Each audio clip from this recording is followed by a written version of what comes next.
Hey everybody, I have three things to show you in this video. The first one is I'm going to show you a really cool hack that will allow you to be able to know the conditions of a landscape photography destination without you actually going there. The second one is I'm going to show you the winning photo from the Cityscapes photo challenge. And thirdly, I'm going to tell you about an extreme weather event that is nothing short of an emergency for landscape photographers. And it's to the point where I'm about to jump in my truck and camper and drive for 12 hours tomorrow in order to get to a location, and I'm going to tell you all about it.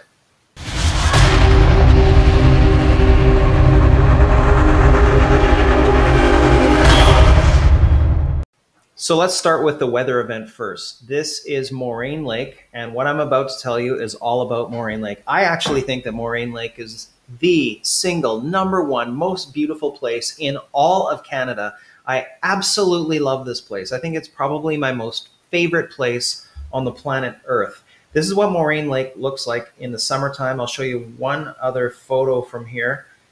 This is a sunset, and the color of the water is turquoise. You just can't beat this place as far as beauty goes. This is it's the Eiffel Tower of Canada. If there's one single destination that you must visit as a landscape photographer, you need to visit this place, Moraine Lake. Now, there are two issues that come up with Moraine Lake as we get closer to the wintertime. Number one is that the road that accesses Moraine Lake, which is 7 miles long or 11 kilometers, it closes on October the 8th, so you can't get there anymore. And number two is that any time now, the lake is going to freeze over, so that beautiful aqua turquoise blue color is going to be gone for the entire winter, and it won't be back until the very beginning of June. So here's what the weather event is. I happened to be looking at the weather forecast for southern Alberta, and I saw that there was a snowfall warning in southern Alberta, and it's 10 to 20 centimeters, or that's like 4 to 8 inches of accumulation. And it's going to snarl traffic on the highways. But of course, I'm thinking Moraine Lake. What is Moraine Lake going to look like underneath a blanket of snow? Well, this is not my photo, but this is the photo I've always dreamed of getting. Here's what Moraine Lake looks like when there's fresh snow on the trees. I mean, as a landscape photographer, it does not get any better than this. And again, the clock is ticking because next week the road closes and then the lake freezes over. So it's very rare that you get an opportunity like this where there's fresh snow. Now, the other kicker is that sure, it may snow in October before the closure of the road, but the sky isn't clear, or it's just going to be completely fogged in. But here is the stars aligning. So this is tomorrow. It's going to be snowing all day. And here is Wednesday, and it's going to be pretty much completely clear and just below freezing temperatures. So this is the absolute perfect scenario. So my plan is to drive all day Tuesday and then arrive Tuesday night, sleep over in close by or in the parking lot in my camper, and then be on the lake at the time that the sun rises on Wednesday morning as the sky is clearing and there's 8 inches of fresh snow on the trees. I mean, does it get any better than that? No, it doesn't. The only kicker is that it's a long way. So look at this map of North America here. Here's me in White Rock, British Columbia, and Moraine Lake, according to Google Maps, is basically 9 hours, but I know that that's never true. You can never trust what it says on Google Maps because it just never works for me. So with my truck and camper, I go a little bit slower. It's probably about a 12-hour journey for me. So here is the little trick that I'm going to teach you here. So the question is, how do I know that the lake has not already frozen over and the photo opportunity is lost? And there is no internet at Moraine Lake. There's no webcam, so there's no easy way of finding out. But I figured out a cool little trick, and it involves Instagram. So what you do on Instagram is you're going to look for the hashtag of the location that you're interested in. So for me, I just type in Moraine Lake, all one word, and then you can see the top entry there, it's hashtag Moraine Lake. So we know that that's the location that people are tagging when they take their Moraine Lake photos. So let's click on that. And here's the response. And what you'll notice is that the top 9 posts, this big block of 9, these are the top posts. So you want to ignore them because they can be dated. They're from some time back. If you scroll up, and then the next block of posts are the most recent. So these are the ones that have just been posted. So if you look at this one, this was posted 20 minutes ago. The next one is posted 29 minutes ago, 41 minutes ago. That's not Moraine, that's Spirit Island. That's my other favorite place. That's Bow Lake.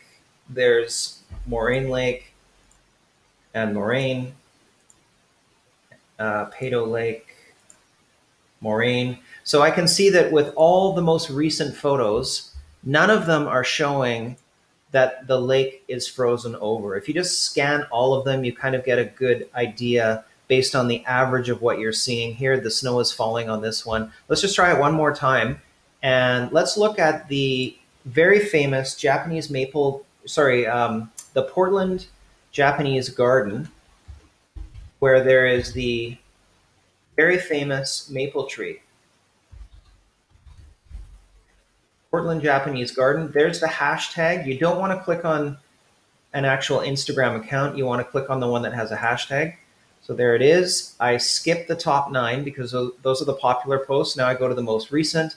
And then I just scan down to kind of get that average look. And I want to know, with this garden, have the leaves started to turn yet? Is it time to actually travel to Portland to go to these Japanese gardens in order to capture the fall colors? And as you look at the average across all of the most recent photos of people posting on Instagram, you can see that the gardens are not ready yet. So we still have some more waiting to do.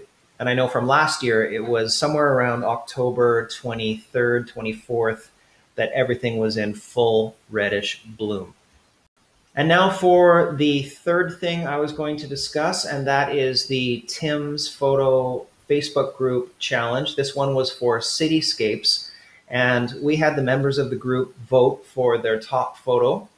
And the top photo is this one, and it's a beauty. Now, this is from a photographer whose name escapes me because he uses his page name, which is Golden Hour Photography, in our group. This is New York City, and it's shot from the Brooklyn side.